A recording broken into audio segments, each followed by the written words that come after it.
Good afternoon. We're back at the GovTech conference, which is a conference that has been organized by the State IT Agency in collaboration with the Communication and Digital Technology Ministry to ensure that government services and systems are being digitized, to ensure that the paper trail that we've seen over the past couple of years is a thing of the past, making sure that the delivery of services is enhanced by ensuring that we're employing digitization and digitalization in all government systems. And the Minister Ntshavheni, during her opening address this afternoon, said that the digital economy as well as the ICT industry is going to be critical in terms of helping to grow the economy.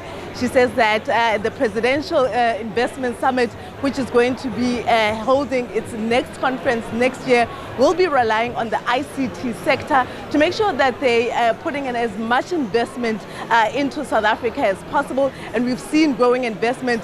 The African continent, we know now, contributes around 5.2% in terms of GDP to the growth of the continent. And we understand that the private sector needs to work collaboratively with the public sector to ensure that government services are now running in a more effective and efficient way for the betterment of our communities and for citizens. But with me now, I've got Microsoft, which is the leading sponsor of this event, and they're going to tell us a little bit more about what their involvement with this conference has been. With me, I've got Ms.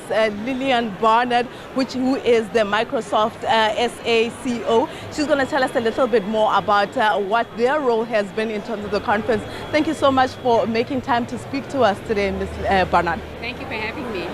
Can you just tell me what the strategic partnership between Microsoft and SETA seeks to achieve in terms of making government services more digital and more digitalized? We've been on a journey with government for some time now, and in fact this is the 4th year that Microsoft South Africa is sponsoring GovTech. The journey is actually quite important because it's about how do we ultimately move government to public cloud services. Now, you may know that Microsoft was the first technology company and hyperscaler to launch their cloud services from data centers in South Africa. So to launch their cloud services from data centers in South Africa, and actually what we wanted to become is to become the backbone for cloud data and networking services. Because if you think about it, the more businesses we can get online, the more we can actually provide services online, we can actually accelerate innovation. SETA is an important partner for us because we understand the role that it plays within government. We know that government has a bold strategic cloud-first vision, and we believe that as Microsoft that we have an opportunity to help them operationalize that. And I think we have to start, if I have to break it down, for us, if you think about Microsoft, it's about how do we focus on government as a whole, and what do I mean by that? How do we literally go and invest in every single solitary province? Whether you're talking about Gauteng provincial government, you're talking about Eastern Cape government, you're talking about KwaZulu-Natal, where we are based right now.